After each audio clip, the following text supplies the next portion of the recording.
ഹരിതം TV ചാനലിലേക്ക് എല്ലാ പ്രേക്ഷകർക്കും സ്വാഗതം. ഇന്ന് വിചിന്തനം ചെയ്യുന്നത് കൊല്ലവർഷം 1201 ആണ്ട് ഫലമാണ്. അത് മീനം രാശിക്കാരായിരിക്കുന്ന പൂർട്ടാതി 4-ാം പാദവും ഉത്രട്ടാതിയും രേവതിയും അടങ്ങുന്ന നക്ഷത്രക്കാരുടെ ഫലമാണ് പറയുന്നത്. ഞാൻ ഹരികുമാർ, ദേവി ജ്യോതിഷാലയം, കാവുംപടി, മണർകാട്, കോട്ടയം. ജ്യോതിഷ കാര്യങ്ങൾക്ക് നേരിട്ട് വരികയോ ഫോൺ വിളിച്ച് ചോദിക്കുന്നതിനും അവസരമുണ്ടായിരുന്നു. അതുപോലെ തന്നെ ഈ ചാനൽ സബ്സ്ക്രൈബ് ചെയ്യുകയും പേരും നക്ഷത്രവും ചേർത്ത് കമൻറ്റ് ചെയ്യുകയും ചെയ്യുന്നവർക്ക് വേണ്ടി പ്രത്യേകം പ്രാർത്ഥിക്കുന്നു. മീനം രാശിക്കാരെ സംബന്ധിക്കുന്നിടത്തോളം കൊല്ലവർഷം 1201 ആണ്ട് അതീവ ശ്രദ്ധയും ജാഗ്രതയും ക്ഷമയും വിട്ടുവീഴ്ചയും ഒക്കെ ഏതൊരു കാര്യത്തിൽ ഏർപ്പെടുമ്പോഴും അനിവാര്യമാണ്. പല വിധത്തിലും ഉള്ള വിജയങ്ങൾ വന്നിച്ചേരും. ദൈവാധീനം പൂർണ്ണമായിട്ട് ഉള്ള ഒരു വർഷമാണ്. ആരോഗ്യപരമായിട്ട് വളരെയധികം ശ്രദ്ധിക്കേണ്ടതുണ്ട്. പൊതുവെ തൃപ്തികരമായിരിക്കുമെങ്കിലും ഭക്ഷണ കാര്യത്തിലും അതുപോലെ തന്നെ ഡോക്ടറെ കാണുമ്പോഴും നല്ല ഡോക്ടർമാരെ കാണുകയും മരുന്നുകളൊക്കെ കഴിക്കുന്നതിലൊക്കെ കൃത്യനിഷ്ഠ ആവശ്യമാണ്.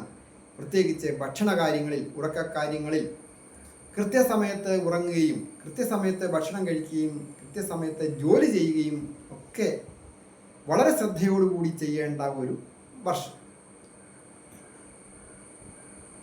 പല വിധത്തിലും ചില സ്ഥാനമാനങ്ങൾക്ക് സ്ഥാനഭ്രംശങ്ങൾ വന്നു ചേരുവാൻ സൂചനയുണ്ട്. അതായത് ഇപ്പോൾ ചെയ്തുകൊണ്ടിരിക്കുന്ന ജോലി ഒരു മാറ്റം വരിക, അത് ഒരു പക്ഷേ ഒരു പ്രമോഷനോട് കൂടിയ ട്രാൻസ്ഫർ ആയിരിക്കാം. അതല്ല എങ്കിൽ ചിലപ്പോൾ ജോലി നഷ്ടപ്പെടുന്നതിനും സൂചനയുണ്ട്. ഒരു ജോലി വിട്ട് മറ്റൊരു ജോലിയിലേക്ക് പോകുന്നതിനും സൂചനയുണ്ട്. അങ്ങനെയൊക്കെ ചെയ്യുന്ന അവസരത്തിൽ അതീവ ശ്രദ്ധയും ജാഗ്രതയോടും കൂടി വേണം മറ്റൊരു ജോലിയിലേക്ക് പ്രവേശിക്കുവാൻ. അല്ലെങ്കിൽ ഉള്ളതും പോയി തേടിപ്പോയത് കിട്ടാതെ വരികയും ചെയ്യുന്ന ഒരു അവസ്ഥയുണ്ടാകാം. കൃഷി കാര്യങ്ങൾ ചെയ്യുന്നവർക്കും വളരെ മേന്മയുള്ള ഒരു വർഷമാണ്. വളർത്ത് മൃഗങ്ങളിൽ നിന്നൊക്കെ ആദായം ലഭിക്കും. പ്രത്യേകിച്ച് ആധുനിക കാലഘട്ടത്തിൽ ക്ഷീര വികസനം മാത്രമല്ലല്ലോ. അതായത് പശുവിനെ വളർത്തുക മാത്രമല്ല, മറ്റ് മൃഗങ്ങളെയൊക്കെ വളർത്തി, പക്ഷികളെ വളർത്തിയും ഒക്കെ ഫാമുകൾ നടത്തുന്നവർക്കും ഒക്കെ അനുകൂലമായിരിക്കുന്ന ഒരു വർഷമാണ്. IT മേഖലകളിലോ മെഡിക്കൽ രംഗങ്ങളിലോ ഒക്കെ ജോലി ചെയ്യുന്നവരെ സംബന്ധിക്കുന്നിടത്തോളം ഫാം നടത്തി അല്ലെങ്കിൽ ഫാം നടത്തുന്നു അങ്ങനെയൊക്കെ പറഞ്ഞാൽ ചിലപ്പോൾ എല്ലാവർക്കും അത് അനുകൂലമായിട്ട് തൃപ്തികരമായി തോന്നുകയില്ല. അതിൽ നിന്നൊക്കെ നല്ല വിജയങ്ങൾ ഉണ്ടാക്കുന്ന ധാരാളം ആൾക്കാരുണ്ട്. അതൊക്കെ വളരെ നല്ല കാര്യവുമാണ്. അതുപോലെ തന്നെ പാരമ്പര്യമായ രീതിയിലൂടെ ഒരു ഭൂമി സ്വന്തമാകുന്നതിന് സൂചനയുണ്ട്. അതുപോലെ തന്നെ പ്രധാനമാണ് സ്വന്തം പേരിലുള്ള ധനം അല്ലെങ്കിൽ ഭൂമി നഷ്ടപ്പെടുന്നതിനും സൂചനയുണ്ട്. ഏതെങ്കിലും ഒരു ബുദ്ധിപരമായ നീക്കത്തിന് വേണ്ടി സ്വന്തം പേരിൽ ഉണ്ടായിരുന്ന ഭൂമി ഒരു ബാധ്യതയും ഇല്ലാതെ ബാധ്യതപ്പെടുത്തി, കടപ്പെടുത്തി, പണയപ്പെടുത്തി പിന്നെ അത് തിരിച്ചെടുക്കാൻ പറ്റാതെ നഷ്ടപ്പെടുവാൻ സൂചനയുള്ളതിനാൽ സ്വകാര്യ വ്യക്തികളിൽ നിന്നും മറ്റ് സ്വകാര്യ പണമിടപാടുകാരുമായിട്ട് കരാറുടമ്പടികളിൽ ഏർപ്പെടുന്നതും പണം കടം വാങ്ങുന്നതും കൊടുക്കുന്നതും അതീവ ശ്രദ്ധയും ജാഗ്രതയും ഇല്ല എങ്കിൽ കൊടുത്തു എന്ന് മാത്രം കേൾക്കാം, കിട്ടി എന്ന് കേൾക്കാൻ പറ്റിയെന്ന് വരില്ല. ദമ്പതികളായിട്ടുള്ളവർക്ക് പൊതുവെ ഐശ്വര്യപൂർണമായ കാലം. പാരമ്പര്യ വിധി അനുസരിച്ച് സുഖമായ ജീവിതം വന്നിച്ചേരും. വിലപിടിപ്പുള്ള ആഭരണങ്ങളോ വസ്ത്രങ്ങളോ വന്നു ചേരുന്നതിനോ ഗൃഹോപകരണങ്ങൾ വന്നു ചേരുന്നതിനും ഉല്ലാസയാത്ര പോകുന്നതിനും മംഗളകാര്യങ്ങളിൽ പങ്കെടുക്കുന്നതിനും പുണ്യസ്ഥലങ്ങൾ സന്ദർശിക്കുന്നതിനും യോഗം. ദീർഘനാളുകളായിട്ട് സന്താന കാര്യത്തിന് വേണ്ടി ആഗ്രഹിച്ചിട്ട് സാധിക്കാത്തവർക്ക് ഒരു സന്താന ഭാഗ്യം വന്നു ചേരുവാനും യോഗമുള്ള ഒരു വർഷമാണ്. എപ്പോഴും ശത്രുക്കൾ ഉണ്ടാകുന്നത് സ്വാഭാവികമാണ്. ശത്രുക്കൾ ഉണ്ടാകും എന്ന് കരുതി ഒന്നും ചെയ്യാതിരിക്കുന്നതിലല്ല വിജയം. ശത്രുക്കളുടെ മേൽ ശത്രുത ഉണ്ടാകുമോ എന്നുള്ള ഒരു കരുതലോടുകൂടി പ്രവർത്തിക്കുക, വിജയിക്കുക, പ്രവർത്തിച്ച് വിജയിക്കുവാനായിട്ട് സാധിക്കും. ആത്മീയ കാര്യങ്ങളിലൊക്കെ താല്പര്യം വന്നു തുടങ്ങുന്ന കാലമാണ്. ഈ ആത്മീയ കാര്യങ്ങളിൽ താല്പര്യമില്ലാതെ വെറുത്ത് നിന്നവർ പോലും ആത്മീയ രംഗത്തേക്ക് ഇറങ്ങി ഈശ്വരാധീനം കൊണ്ട് പല കാര്യങ്ങൾക്കും വിജയം വരിക്കുകയും കഷ്ടകാലിൽ നിന്ന് കരകയറുവാനും സാധിക്കുന്ന ഒരു വർഷവും കൂടിയാണ്. ഏത് കാര്യം ചെയ്യുമ്പോഴും അധിക സാഹസികതയും അമിതമായ ആത്മവിശ്വാസങ്ങളും പാടില്ല. അതായത് വൻതുക മുടക്കി ഫിക്സഡ് ഡിപ്പോസിറ്റുകൾക്ക് ഇളക്കം വരുവാൻ സൂചനയുള്ളതിനാൽ ഫിക്സഡ് ഡിപ്പോസിറ്റുകൾ കിടക്കുന്നത് എടുത്ത് ചിലവാക്കി അല്ലെങ്കിൽ ഒരു പുതിയ ബിസിനസ് തുടങ്ങി പരമായിട്ട് ആത്മവിശ്വാസം വർദ്ധിക്കുക അമിതമായിട്ട് അങ്ങനെ വന്ന് നഷ്ടപ്പെടുവാൻ സൂചനയുള്ളതിനാൽ വളരെ ശ്രദ്ധയും ജാഗ്രതയും ആവശ്യമാണ്. എത്ര പ്രതിസന്ധി ഘട്ടങ്ങളെയും മറികടക്കുവാൻ ധൈര്യവും വീര്യവും ഒക്കെ ലഭിക്കുന്ന ഒരു വർഷമാണ്.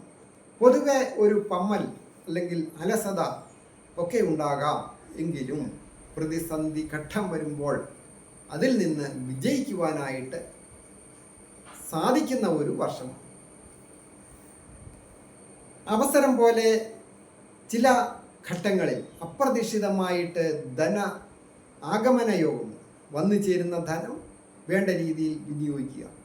സ്ഫോടക വസ്തുക്കൾ കൈകാര്യം ചെയ്യുന്നവരും ഇലക്ട്രിക്കൽ വർക്കുകൾ ചെയ്യുന്നവരും വാഹനം അസമയത്ത് വാഹനം അലക്ഷ്യമായിട്ട് സാഹസികമായിട്ടൊക്കെ കൈകാര്യം ചെയ്യുന്നവർ അതീവ ജാഗ്രത പാലിക്കേണ്ടതാണ്. പൊതുപ്രവർത്തനങ്ങളിൽ കഴിവ് തെളിയിക്കുവാനായിട്ട് സാധിക്കും. മറ്റുള്ളവരെ സഹായിക്കുവാൻ, അതായത് ആതുര സേവന മേഖലകളിൽ പ്രവർത്തിക്കുവാനും പേരും പ്രശസ്തിയും വന്നു ചേരുവാനും സമൂഹത്തിൽ സ്ഥാനമാനങ്ങൾ ലഭിക്കുവാനും ഒക്കെ യോഗമുണ്ട്. അതുപോലെ തന്നെ ചില സന്ദർഭങ്ങളിലെങ്കിലും ചില വ്യക്തികളിൽ നിന്ന് വിദ്യാർത്ഥികളായിരിക്കുന്നവർക്കും മറ്റുള്ളവർക്കും ഒക്കെ ഒരു പൊതുജന മധ്യത്തിൽ വെച്ച് ഒരു അംഗീകാരം ലഭിക്കുകയോ സമ്മാനങ്ങൾ ലഭിക്കുകയോ ചെയ്യുവാൻ യോഗമുണ്ട്. അത് ചിലപ്പോൾ ഒരു ലോട്ടറി ഭാഗ്യം പോലെ ഒരു കുറിച്ചിട്ടിയോ ലോട്ടറി അടിക്കുകയോ മറ്റ് ഏതെങ്കിലും തരത്തിൽ അപ്രതീക്ഷിതമായ ഒരു ധന ആഗമന യോഗവും ഉണ്ടാകും. ഏജ് ഓവറായിട്ട് നിൽക്കുന്ന യുവതി യുവാക്കൾക്കായാലും ചില തടസ്സങ്ങളൊക്കെ ഉണ്ടെങ്കിലും വിവാഹം വന്ന് വാക്കാകുന്നതിന് സൂചനയുണ്ട്. അത് വിട്ടുവീഴ്ച അനിവാര്യമാണ്, ശനിപ്രീതിയും അനിവാര്യമാണ്. ഉദ്ദേശിച്ച രീതിയിൽ എല്ലാം കൂടെ ഒത്തുവന്നില്ലേലും ചില കാര്യങ്ങൾക്കൊക്കെ ഒത്തുവരികയും അത് ഒരു അവസരോചിതമായിട്ട് വിജയിക്കുന്ന സമയമാണ്. അതുപോലെ തന്നെ പ്രധാനമാണ് ഭക്ഷണ കാര്യങ്ങൾ തിരഞ്ഞെടുക്കുന്നത്. അഭക്ഷ്യ വസ്തുക്കളുടെ ഉപയോഗം വളരെ നിയന്ത്രിക്കേണ്ടതാണ്. പ്രത്യേകിച്ച് ലഹരി പദാർത്ഥങ്ങൾ സുഹൃത്തുക്കളെ തിരഞ്ഞെടുക്കുന്നതും ഒക്കെ വളരെ ശ്രദ്ധയോടുകൂടി ഇല്ല എങ്കിൽ വലിയ വലിയ കഷ്ടതകളിലും അപകടങ്ങളിലോ നഷ്ടങ്ങളിലുമൊക്കെ വന്നുപെട്ട് രോഗങ്ങളൊക്കെ വരാതെ ശ്രദ്ധിക്കണം. പുതിയ പുതിയ അവസരങ്ങൾ വന്നു ചേരുന്ന അവസരങ്ങൾ വേണ്ട രീതിയിൽ വിനിയോഗിക്കുക എന്നുള്ളതാണ് ഏറ്റവും പ്രധാന കാര്യം. മറ്റൊരു പ്രധാന കാര്യം, എപ്പോഴും എവിടെയും പ്രവർത്തിക്കുമ്പോൾ ഒരു നീതിബോധത്തോടുകൂടി സത്യസന്ധമായിട്ട് മനസ്സിന് സംതൃപ്തമായ രീതിയിൽ പ്രവർത്തിക്കുവാനായിട്ട് സാധിക്കുകയും ചെയ്യുന്ന ഒരു സമയമാണ്. നിയമപരമായ പ്രശ്നങ്ങളൊക്കെ ഉണ്ടാകുവാൻ സൂചനയുണ്ട്. അത് വളരെ ജാഗ്രതയോടുകൂടി വേണം. മറ്റുള്ളവരുമായിട്ട് ഇഷ്ടമില്ലാത്ത ആൾക്കാരാണെങ്കിലും ചില ആൾക്കാരെ സുഹൃത്തുക്കളായി വെക്കുന്നത് ചിലരുടെ സ്വഭാവമാണ്. കൊള്ളുകരാത്ത ആൾക്കാരുമായിട്ട് എപ്പോഴും ഒരു പരിധി വരെ പിണങ്ങിയില്ല എങ്കിലും അകൽച്ച പ്രത്യേകം നോക്കേണ്ടതാണ്.